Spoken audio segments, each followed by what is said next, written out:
ਸਾਡੇ ਨਾਲ ਜੁੜੇ ਰਹਿਣ ਦੇ ਲਈ YouTube ਦਾ ਚੈਨਲ ਅੰਮ੍ਰਿਤ ਬਾਣੀ ਸੇਵਾ ਦਾ ਜਰੂਰ ਸਬਸਕ੍ਰਾਈਬ ਕਰੋ ਤੇ ਬੈਲ ਬਟਨ ਜਰੂਰ ਪ੍ਰੈਸ ਕਰੋ ਤਾਂ ਕਿ ਤੁਹਾਡੇ ਤੱਕ ਸਾਡੀ ਨਵੀਂ ਨੋਟੀਫਿਕੇਸ਼ਨ ਜਲਦੀ ਪਹੁੰਚ ਸਕੇ। ਭਗਤ ਕਬੀਰ ਜੀ। ਭਾਈ ਗੁਰਦਾਸ ਸਾਹਿਬ ਜੀ ਆਪਣੀ 10ਵੀਂ ਵਾਰ ਵਿੱਚ ਭਗਤ ਕਬੀਰ ਜੀ ਦੀ ਬਾਬਤ ਫਰਮਾਉਂਦੇ ਨੇ ਕਿ ਹੋਏ ਬਿਰਖਤ ਬਨਾਰਸੀ ਰਹਿੰਦਾ ਰਾਮਾਨੰਦ ਗੁਸਾਈ, ਅੰਮ੍ਰਿਤ ਵੇਲੇ ਉੱਠ ਕੇ ਜਾਂਦਾ ਗੰਗਾ ਨਹਾਵਣ ਤਾਈ। ਅੱਗੋਂ ਹੀ ਦੇ ਜਾਏ ਕੈ ਲੰਮਾ ਪਿਆ ਕਬੀਰ ਤਥਾਈ, ਪੈਰੀ ਟੁੰਬ ਉਠਾ ਲਿਆ ਬੋਲੋ ਰਾਮ ਸਿੱਖ ਸਮਝਾਈ। ਜਿਉ ਲੋਹਾ ਪਾਰਸ ਛੁਹੇ ਚੰਦਨ ਵਾਸ ਨਿਮ ਮਹਿਕਾਈ, ਪਸ਼ੂ ਪਰੇ ਤੋਂ ਦੇਵ ਕਰ ਪੂਰੇ ਸਤਿਗੁਰੂ ਦੀ ਵਡਿਆਈ।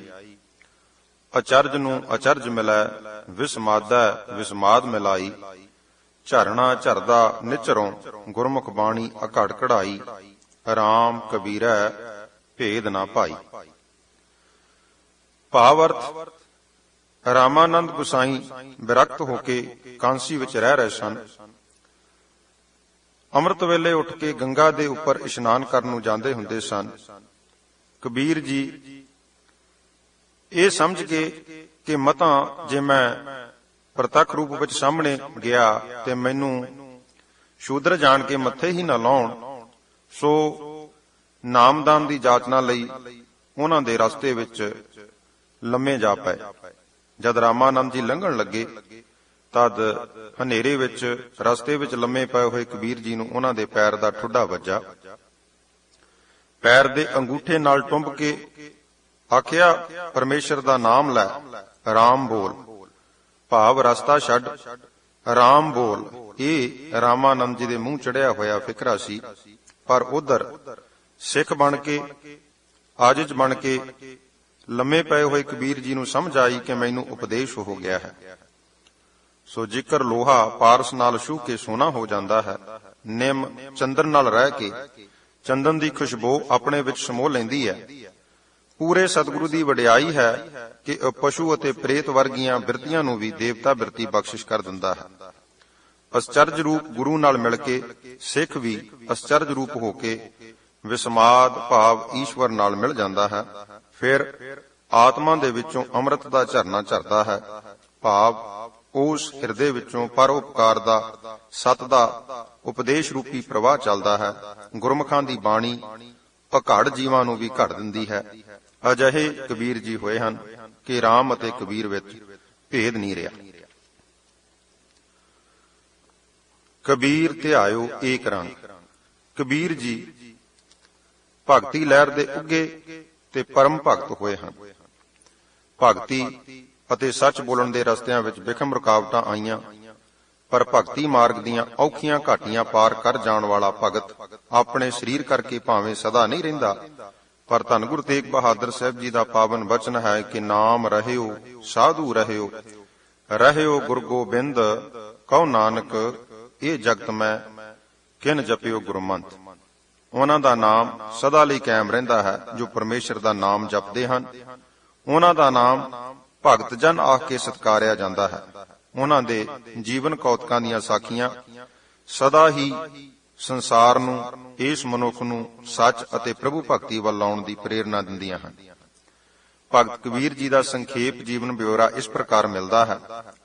ਆਪ ਜੀ ਦਾ ਜਨਮ 1398 ਈਸਵੀ ਨੂੰ ਕਾਂਸ਼ੀ ਦੇ ਲਾਗੇ ਲਹਿਰ ਤਲਾਬ ਵਿੱਚ ਹੋਇਆ। ਪਾਲਕ ਪਿਤਾ ਜੀ ਦਾ ਨਾਮ ਨੀਰੂ ਅਲੀ ਜੀ, ਪਾਲਕ ਮਾਤਾ ਸ੍ਰੀ ਨੀਮਾ ਜੀ, ਇਹਨਾਂ ਦੀ ਸੁਪਤਨੀ ਦਾ ਨਾਮ ਮਾਤਾ ਲੋਈ ਜੀ। ਇਹਨਾਂ ਦੇ ਘਰ ਕਮਾਲਾ ਜੀ ਪੁੱਤਰ ਅਤੇ ਕਮਾਲੀ ਜੀ ਪੁੱਤਰੀ ਇਹ ਸੰਤਾਨ ਪੈਦਾ ਹੋਈ। ਗੁਰੂ ਦੀਖਿਆ ਰਾਮਾਨੰਦ ਜੀ ਤੋਂ ਲਈ ਇਹਨਾਂ ਦਾ ਕਿੱਤਾ ਜੋ ਸੀ ਉਹ ਕੱਪੜੇ ਬੁਣਨਾ ਭਾਵ ਜੁਲਾਹੇ ਦਾ ਕਾਰਜ ਕਰਦੇ ਸਨ। ਸਮੇਂ ਦਾ ਹੁਕਮਰਾਨ ਸਿਕੰਦਰ ਲੋਧੀ ਸੀ। ਧੰਨ ਗੁਰੂ ਗ੍ਰੰਥ ਸਾਹਿਬ ਜੀ ਵਿੱਚ ਭਗਤ ਕਬੀਰ ਜੀ ਦੇ 541 ਸ਼ਬਦ ਅਤੇ ਸ਼ਲੋਕ 6 ਸ਼ਲੋਕ ਸਤਿਗੁਰੂ ਜੀ ਦੇ ਉਚਾਰਨ ਕੀਤੇ ਹੋਏ ਹਨ।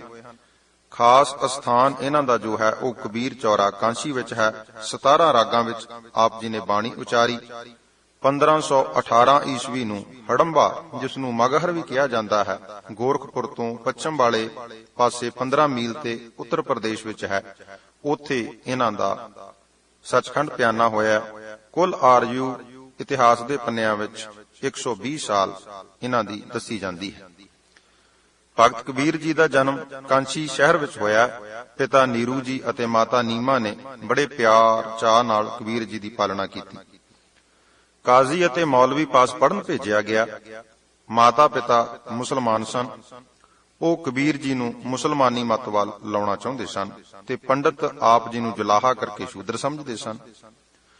ਉਸ ਸਮੇਂ ਸ਼ੂਦਰਾਂ ਨੂੰ ਰਾਮ ਨਾਮ ਜਪਣ ਦਾ ਅਧਿਕਾਰ ਨਹੀਂ ਸੀ। ਕਬੀਰ ਜੀ ਦੀ ਰੁਚੀ ਮੁੱਢ ਤੋਂ ਰਾਮ ਨਾਮ ਜਪਣ ਵੱਲ ਵਧੇਰੇ ਸੀ।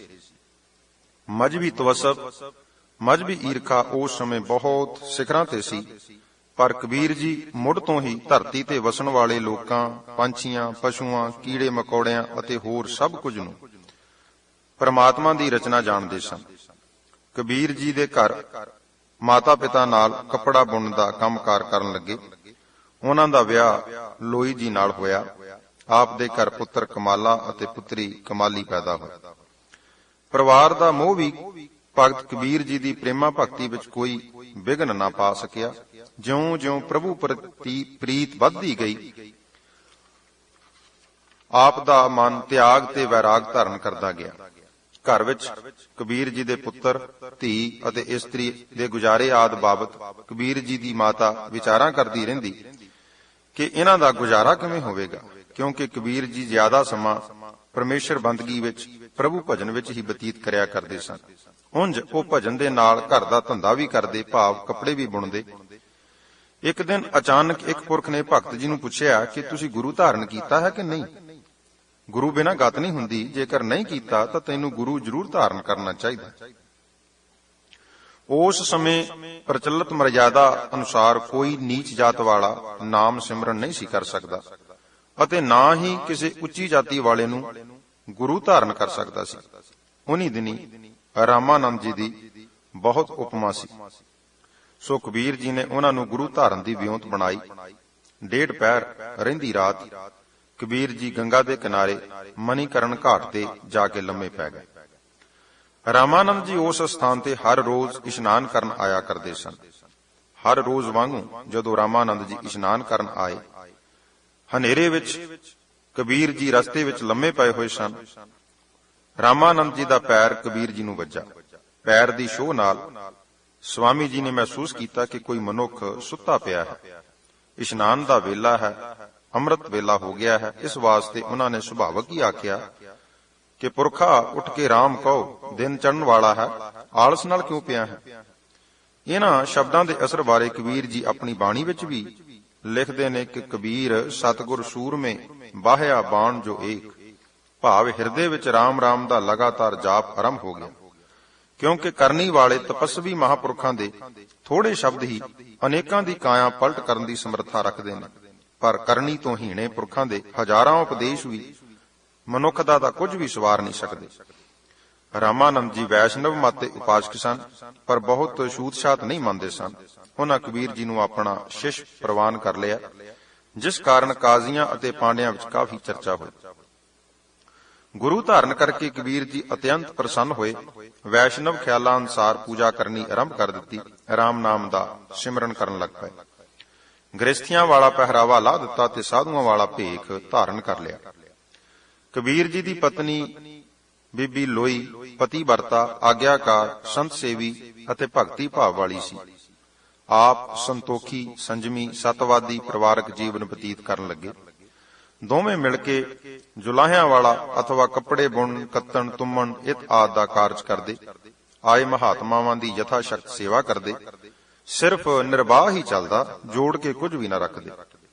ਕਬੀਰ ਜੀ ਸੱਚੀ ਸੁੱਚੀ ਕਿਰਤ ਜੀਵਨ ਨਿਰਵਾਹ ਲਈ ਕਰ ਰਹੇ ਸਨ। ਉਹ ਜੀਵਨ ਨੂੰ ਸਿਰਫ ਧਨ ਕਮਾਉਣ ਲਈ ਹੀ ਨਹੀਂ ਸੀ ਸਮਝਦੇ। ਆਪ ਨਿਰਲੋਭ, ਤਿਆਗੀ, ਸਤਵਾਦੀ, ਸੰਤੋਖੀ ਤੇ ਤਤਵੇਤਾ ਸਨ, ਜਿਨ੍ਹਾਂ ਦੇ ਸੱਚੇ ਸੁੱਚੇ ਸਿਮਰਨ ਵਾਲੇ ਜੀਵਨ ਕਿਰਨਾਂ ਨਾਲ ਹਨੇਰੇ ਦਿਲਾਂ ਨੂੰ ਰੋਸ਼ਨੀ ਮਿਲੀ। ਪਰ ਜਦੋਂ ਮਨੁੱਖ ਖੁਦਗਰਜ਼ੀ ਦੀ ਵਲਗਣ ਵਿੱਚ ਫਸਿਆ, ਸਵਾਰਥੀ, ਲੋਭੀ ਹੋਇਆ, ਮਾਇਆ ਦਾ ਪੁਜਾਰੀ ਬਣ ਕੇ ਮਨ ਦੀਆਂ ਵਧੀਆਂ ਭੈੜੀਆਂ ਇਛਾਵਾਂ ਪੂਰੀਆਂ ਕਰਨ ਲਈ ਦੂਜਿਆਂ ਦੇ ਹੱਕ ਮਾਰਦਾ, ਗਰੀਬਾਂ ਦੀ ਰਤ ਨਿਚੋੜਦਾ ਹੈ ਤਾਂ ਆਪਾ ਸਵਾਰਨ ਦੀ ਥਾਂ ਆਤਮਿਕ ਸ਼ਕਤੀ ਗਵਾ ਬੈਠਦਾ ਹੈ। ਪਰ ਕਬੀਰ ਜੀ ਕਿਰਤ ਨੂੰ ਜੀਵਨ ਨਿਰਵਾਹ ਲਈ ਸਮਝਦੇ ਹੋਏ ਆਏ ਗਏ ਸਾਧੂ ਮਹਾਤਮਾਵਾਂ ਦੀ ਸੇਵਾ ਕਰਦੇ, ਨਾਮ ਜਪਦੇ, ਵੰਡ ਛਕਦੇ ਸਨ। ਕਬੀਰ ਜੀ ਬੁਣਿਆ ਹੋਇਆ ਕੱਪੜਾ ਬਾਜ਼ਾਰ ਵਿੱਚ ਵੇਚ ਕੇ ਰਸਦ ਪਾਣੀ ਲੈ ਆਉਂਦੇ। ਇਵੇਂ ਗੁਜ਼ਾਰਾ ਚੱਲਦਾ ਰਹਿੰਦਾ। ਕਬੀਰ ਜੀ ਦਾ ਜਸ ਵੀ ਸਮੇਂ ਦੇ ਨਾਲ ਨਾਲ ਵਧਣ ਲੱਗਾ। ਮੁਲਾਣਿਆਂ ਨੇ ਕਬੀਰ ਜੀ ਨੂੰ ਮੁਸਲਮਾਨ ਬਣ ਜਾਣ ਲਈ ਆਖਿਆ, ਪਰ ਕਬੀਰ ਜੀ ਨੇ ਸ਼ਰਈ ਤੇ ਤਵਸਬੀ ਈਰਖਾਲੀ ਮੁਸਲਮਾਨਾਂ ਨੂੰ ਸੱਚੀਆਂ ਸੁੱਚੀਆਂ ਸੁਣਾਈਆਂ। ਜਿਵੇਂ ਕਿ ਉਹਨਾਂ ਦੀ ਬਾਣੀ ਵਿੱਚ ਵੀ ਜ਼ਾਹਰ ਹੁੰਦਾ ਹੈ। ਆਸਾ ਰਾਗ ਵਿੱਚ ਭਗਤ ਕਬੀਰ ਜੀ ਦਾ ਬੜਾ ਕਟਾਕਸ਼ ਭਰਿਆ ਬਚਨ ਹੈ, ਜੋ ਧੰਨ ਗੁਰੂ ਗ੍ਰੰਥ ਸਾਹਿਬ ਜੀ ਦੇ ਪੰਨਾ 477 ਉੱਪਰ ਵਿਰਾਜਮਾਨ ਹੈ ਕਿ ਸੁਨਤ ਕੀਏ ਤੁਰਕ ਜੇ ਹੋਏਗਾ, ਔਰਤ ਕਾ ਕਿਆ ਕਰੀਏ। ਸੁਨਤ ਕੀਏ ਤੁਰਕ ਜੇ ਹੋਏਗਾ, ਔਰਤ ਕਾ ਕਿਆ ਕਰੀਏ। ਅਰਧ ਸਨੀਰੀ ਨਾਰ ਨਾ ਛੋੜੈ, ਤਾਂ ਤੇ ਹਿੰਦੂ ਹੀ ਰਹੀਐ। ਛਾਟ ਕਤੇਬ ਰਾਮ ਭਜ ਬੌਰੇ, ਜ਼ੁਲਮ ਕਰਤ ਹੈ ਭਾਰੀ। ਕਬੀਰੈ ਪਕਰੀ ਟੇਕ ਰਾਮ ਕੀ, ਤੁਰਕ ਰਹੇ ਪਛਹਾਰੀ। ਇਸਲਾਮ ਧਰਮ ਦੇ ਈਰਖਾਲੀ ਆਗੂਆਂ ਅੰਦਰ ਖੁਣਸ ਹੋਰ ਵਧਣ ਲੱਗੀ। ਜਾਤ ਅਭਿਮਾਨੀ ਹਿੰਦੂ ਧਰਮ ਦੇ ਈਰਖਾਲੂ ਆਗੂਆਂ ਨੇ ਵੀ ਕਬੀਰ ਜੀ ਦੇ ਸ਼ੂਦਰ ਹੁੰਦਿਆਂ ਹੋਇਆਂ ਵੈਸ਼ਨਵ ਮਤ ਵਾਲਾ ਪਹਿਰਾਵਾ ਧਾਰਨ ਕਰਕੇ, ਰਾਮ ਨਾਮ ਜਪਣ ਕਰਕੇ ਉਹਨਾਂ ਦੇ ਮਨ ਵਿੱਚ ਵੀ ਬਹੁਤ ਈਰਖਾ ਹੋਣ ਲੱਗੀ। ਉਹਨਾਂ ਕਬੀਰ ਜੀ ਨੂੰ ਐਵੇਂ ਕਰਨ ਤੋਂ ਸਮੇਂ-ਸਮੇਂ ਵਰਜਿਆ ਵੀ। ਕਾਫੀ ਚਰਚਾਵਾਂ ਹੁੰਦੀਆਂ ਰਹੀਆਂ। ਕਬੀਰ ਜੀ ਨੇ ਉਹਨਾਂ ਨੂੰ ਸਪਸ਼ਟ ਸ਼ਬਦਾਂ ਵਿੱਚ ਉੱਤਰ ਦਿੱਤਾ ਕਿ ਪੰਡਿਆ ਕਵਨ ਕੁ ਮਤ ਤੁਮ ਲਾਗੇ, ਪੰਡਿਆ ਕਵਨ ਕੁ ਮਤ ਤੁਮ ਲਾਗੇ, ਬੂਢੋਗੇ ਪਰਿਵਾਰ ਸਕਲ ਸਿਉ, ਰਾਮ ਨਾ ਜਪੋ ਅਭਾਗੇ। ਰਹਾਉ वेद पुराण पढ़े का क्या गुण, हर चंदन जस भारा। राम नाम की गत नहीं जानी, कैसे उतरस पारा। जी बदो सो धर्म कर थापो, अधर्म कहो कत भाई। आपस कहो मुनवर कर थापो, कांको कहो कसाई। मन के अंधे आप न बूझै, काहे बुझावो भाई। माया कारण विद्या बिचों, जन्म अबिरथा जाई। नारद बचन व्यास कहत है, सुख को पूछो भाई। कह कबीर रामै रम छूटो, नाहि ते बूढ़े भाई। कह कबीर रामै रम छूटो, नाहि तां बूढ़े भाई। मारू राग विच भगत कबीर जी दा बचन धन गुरु ग्रंथ साहिब जी दे पन्ना 1102 ਉੱਪਰ ਵਿਰਾਜਮਾਨ ਹੈ। ਕਾਜ਼ੀਆਂ ਤੇ ਪਾਂਡਿਆਂ ਨੇ ਭਗਤ ਜੀ ਦੇ ਪਵਿੱਤਰ ਉਪਦੇਸ਼ਾਂ ਤੋਂ ਕੋਈ ਬਹੁਤੀ ਸਿੱਖਿਆ ਗ੍ਰਹਿਣ ਨਾ ਕੀਤੀ, ਸਗੋਂ ਮਨਾਂ ਅੰਦਰ ਕਬੀਰ ਜੀ ਦੀ ਹੇਠੀ ਕਰਵਾਉਣ ਲਈ, ਉਹਨਾਂ ਦੀ ਬੇਇੱਜ਼ਤੀ ਕਰਨ ਲਈ, ਉਹਨਾਂ ਨੂੰ ਖਤਮ ਕਰਨ ਲਈ ਪੁੱਠੀਆਂ ਵਿਉਂਤਾਂ ਸੋਚਣ ਲੱਗੇ। ਭਗਤ ਕਬੀਰ ਜੀ ਦੇ ਜੀਵਨ ਵਿੱਚ ਬੇਅੰਤ ਸਾਖੀਆਂ ਦੇ ਰੂਪ ਵਿੱਚ ਘਟਨਾਵਾਂ ਆਉਂਦੀਆਂ ਨੇ। ਉਹਨਾਂ ਵਿੱਚੋਂ ਕੁਝ ਆਪਾਂ ਇੱਥੇ ਵਾਚਾਂਗੇ। ਇੱਕ ਸਮੇਂ ਕਬੀਰ ਜੀ ਲੋਈ ਅਤੇ ਦੋਵੇਂ ਬੱਚੇ ਰਲ ਕੇ 10 ਨੌਹਾਂ ਦੀ ਜਦੋਂ ਕਿਰਤ ਕਰ ਰਹੇ ਸਨ, ਕੱਪੜਾ ਵੇਚ ਕੇ ਆਪਣਾ ਗੁਜ਼ਾਰਾ ਕਰਦੇ ਸਨ। ਮਸਾਂ ਗੁਜ਼ਾਰਾ ਹੁੰਦਾ ਸੀ। ਆਏ ਗਏ ਮਹਾਤਮਾਵਾਂ ਦੀ ਸੇਵਾ ਬੜੇ ਪਿਆਰ ਨਾਲ ਕਰਿਆ ਕਰਦੇ ਸਨ। ਹੱਥਾਂ ਨਾਲ ਜਿੱਥੇ ਸੇਵਾ ਕਰਨੀ, ਮਨ ਨਾਲ ਰਾਮ ਨਾਮ ਦਾ ਸਿਮਰਨ ਕਰਨਾ। ਇਵੇਂ ਕਰਦਿਆਂ ਕਬੀਰ ਜੀ ਰਾਮ ਨਾਲ ਤਾਂ ਅਭੇਦ ਹੋ ਹੀ ਚੁੱਕੇ ਸਨ। ਇੱਕ ਦਿਨ ਘਰ ਵਿੱਚ ਅੰਨ ਦੀ ਥੋੜ ਵਾਪਰੀ। ਕਬੀਰ ਜੀ ਬੁਣਿਆ ਹੋਇਆ ਕੱਪੜੇ ਦਾ ਥਾਨ ਲੈ ਕੇ ਵੇਚਣ ਲਈ ਬਾਜ਼ਾਰ ਵਿੱਚ ਤੁਰ ਪਏ। ਰਸਤੇ ਵਿੱਚ ਇੱਕ ਮਹਾਤਮਾ ਜੀ ਮਿਲ ਪਏ। ਉਹਨਾਂ ਕਿਹਾ ਕਿ ਭਗਤ ਜੀ, ਸਿਆਲ ਦੇ ਦਿਨ ਨੇੜੇ ਆ ਰਹੇ ਨੇ, ਠੰਡ ਆ ਚੁੱਕੀ ਹੈ, ਮੇਰੇ ਪਾਸ ਬਸਤਰ ਨਹੀਂ। ਚੰਗਾ ਹੋਵੇ ਜੇਕਰ ਤੁਸੀਂ ਇਹ ਥਾਨ ਮੈਨੂੰ ਬਸਤਰ ਸਮਾਉਣ ਵਾਸਤੇ ਦੇ ਦਿਓ। ਪਰਮਾਤਮਾ ਤੁਹਾਡੀਆਂ ਕਾਮਨਾਵਾਂ ਪੂਰੀਆਂ ਕਰੇਗਾ। ਕਿਸੇ ਕਿਸਮ ਦੀ ਤੋੜ ਨਹੀਂ ਰਹੇਗੀ, ਭੰਡਾਰੇ ਭਰਪੂਰ ਰਹਿਣਗੇ। ਅਜਿਹੀਆਂ ਅਸੀਸਾਂ ਦੇ ਕੇ ਜਦੋਂ ਭਗਤ ਜੀ ਨੂੰ ਉਸ ਮਹਾਤਮਾ ਨੇ ਉਹ ਕੱਪੜੇ ਦਾ ਥਾਨ ਪ੍ਰਾਪਤ ਕਰਨ ਵਾਸਤੇ ਬੇਨਤੀ ਕੀਤੀ, ਭਗਤ ਜੀ ਨੇ ਮਹਾਤਮਾ ਦੇ ਬਚਨ ਸੁਣੇ, ਸਾਰਾ ਥਾਨ ਮਹਾਤਮਾ ਜੀ ਨੂੰ ਦੇ ਦਿੱਤਾ ਅਤੇ ਮਨ ਵਿੱਚ ਵਿਚਾਰਨ ਲੱਗੇ ਕਿ ਪਰਿਵਾਰ ਵਾਸਤੇ ਭੋਜਨ ਲੈਣ ਲਈ, ਖਾਣ ਪੀਣ ਦੀਆਂ ਵਸਤੂਆਂ ਲੈਣ ਲਈ ਮੈਂ ਤੁਰਿਆ ਸਾਂ। ਹੁਣ ਮੈਂ ਕਿਵੇਂ ਇਹ ਪਦਾਰਥ ਲਵਾਂਗਾ। ਘਰ ਦੇ ਜੀ ਭੁੱਖੇ ਉਡੀਕਦੇ ਨੇ। ਜੇ ਖਾਲੀ ਹੱਥ ਮੁੜਿਆ ਤੇ ਉਹਨਾਂ ਨੂੰ ਹੋਰ ਵੀ ਕ੍ਰੋਧ ਆਵੇਗਾ। ਸੋ ਇਹ ਸੋਚਾਂ ਸੋਚਦੇ ਹੋਏ ਘਰ ਮੁੜਨ ਦੀ ਥਾਂ ਗੰਗਾ ਦੇ ਕਿਨਾਰੇ ਜਾ ਕੇ ਸਮਾਧੀ ਲੀਨ ਹੋ ਗਏ। ਰਾਮ ਨਾਮ ਦਾ ਸਿਮਰਨ ਕਰਨ ਲੱਗੇ। ਭਗਤ ਜੀ ਭਗਤੀ ਵਿੱਚ ਇੰਨੇ ਮਗਨ ਹੋਏ ਕਿ ਉਹਨਾਂ ਨੂੰ ਘਰ ਦਾ ਖਿਆਲ ਬਿਲਕੁਲ ਹੀ ਭੁੱਲ ਗਿਆ। ਉਧਰ ਭਗਤ ਜੀ ਦਾ ਪਰਿਵਾਰ ਭੁੱਖ ਨਾਲ ਦੁਖੀ ਹੋਇਆ ਚਿੰਤਾ ਕਰਨ ਲੱਗਾ ਕਿ ਤਰਕਾਲਾਂ ਪੈ ਗਈਆਂ ਨੇ, ਸੂਰਜ ਛਿਪ ਚੁੱਕਾ ਹੈ, ਕਬੀਰ ਜੀ ਅਜੇ ਵਾਪਸ ਆਏ ਹੀ ਨਹੀਂ। ਉਧਰ ਸਰਬ ਸ਼ਕਤੀਮਾਨ ਭਗਵਾਨ ਪਰਮੇਸ਼ਰ ਜੀ ਭਗਤ ਵਸ਼ਲ ਜੋ ਆਦ ਜੁਗਾਦ ਤੋਂ ਆਪਣੇ ਪਿਆਰੇ ਭਗਤਾਂ ਦੀਆਂ ਸਰਬ ਲੋੜਾਂ ਪੂਰੀਆਂ ਕਰਦੇ ਨੇ। ਭਗਤ ਜੀ ਅਤੇ ਉਹਨਾਂ ਦੇ ਪਰਿਵਾਰ ਦੀ ਭੁੱਖ ਰੂਪੀ ਪੀੜਾ ਨਾ ਝੱਲ ਸਕੇ। ਪਰਮੇਸ਼ਰ ਨੇ ਇੱਕ ਵਪਾਰੀ ਦਾ ਰੂਪ ਧਾਰਨ ਕੀਤਾ। ਅੰਨ, ਦਾਲ, ਲੂਣ, ਘਿਓ, ਗੁੜ, ਚਾਵਲ, ਮਠਿਆਈ ਇਤਆਦਿਕ ਖਾਣ ਪੀਣ ਦੀਆਂ ਵਸਤਾਂ ਖਰੀਦ ਕੇ ਇੱਕ ਖੱਚਰ ਉੱਪਰ ਲਦਵਾ ਕੇ ਕਬੀਰ ਜੀ ਦੇ ਘਰ ਪਹੁੰਚ ਗਿਆ। ਬਿਨਾਂ ਪੁੱਛਗਿੱਛ ਦੇ ਸਮਾਨ ਦੀਆਂ ਬੋਰੀਆਂ ਭਗਤ ਜੀ ਦੇ ਘਰ ਉਤਾਰ ਕੇ ਰਖਵਾਉਣੀਆਂ ਸ਼ੁਰੂ ਕਰ ਦਿੱਤੀਆਂ। ਕਬੀਰ ਜੀ ਦੀ ਮਾਤਾ ਉਹਦਾ ਆਖਣ ਲੱਗੀ ਕਿ ਭਾਈ, ਸ਼ਾਇਦ ਤੂੰ ਘਰ ਭੁੱਲ ਗਿਆ, ਇਹ ਸਮਾਨ ਸਾਡਾ ਨਹੀਂ, ਅਸੀਂ ਤਾਂ ਗਰੀਬ ਜੁਲਾਹੇ ਹਾਂ, ਇਹ ਤਾਂ ਕਿਸੇ ਸ਼ਾਹੂਕਾਰ ਦਾ ਮਾਲ ਜਾਪਦਾ ਹੈ, ਤੂੰ ਗਲਤੀ ਨਾਲ ਸਾਡੇ ਘਰ ਵਿੱਚ ਸਾਰਾ ਕੁਝ ਉਤਾਰ ਰਿਹਾ ਹੈ। ਪ੍ਰਭੂ ਜੀ, ਜੋ ਉਸ ਵੇਲੇ ਇੱਕ ਵਪਾਰੀ ਦੇ ਰੂਪ ਵਿੱਚ ਸਨ, ਉੱਤਰ ਦਿੱਤਾ ਹੈ ਕਿ ਮਾਤਾ, ਇਹ ਸਭ ਸਮੱਗਰੀ ਤੇਰੇ ਪੁੱਤਰ ਕਬੀਰ ਨੇ ਭੇਜੀ ਹੈ। ਤੇਰਾ ਪੁੱਤਰ ਕਬੀਰ ਮੇਰੇ ਸੇਠ ਪਾਸ ਆਪਣਾ ਕੱਪੜੇ ਦਾ ਬੁਣਿਆ ਹੋਇਆ ਥਾਨ ਲੈ ਕੇ ਗਿਆ ਸੀ। ਸੇਠ ਨੂੰ ਥਾਨ ਇੰਨਾ ਪਸੰਦ ਆਇਆ ਕਿ ਬਖਸ਼ਿਸ਼ ਵਜੋਂ ਉਸ ਨੇ ਇਹ ਸਾਰੀ ਸਮੱਗਰੀ ਭੇਜੀ ਹੈ। ਮੈਂ ਤਾਂ ਉਸ ਸੇਠ ਦਾ ਗੁਮਾਸ਼ਤਾ ਭਾਵ ਦੂਤ ਹਾਂ, ਘਬਰਾਉਣ ਦੀ ਲੋੜ ਨਹੀਂ, ਆਨੰਦ ਕਰੋ, ਖਾਓ, ਆਪਣੀ ਭੁੱਖ ਮਿਟਾਓ।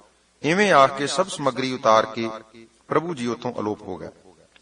ਘਰ ਅੰਦਰੋਂ ਬਾਹਰੋਂ ਖਾਣ ਪੀਣ ਦੀ ਸਮੱਗਰੀ ਨਾਲ ਭਰ ਗਿਆ।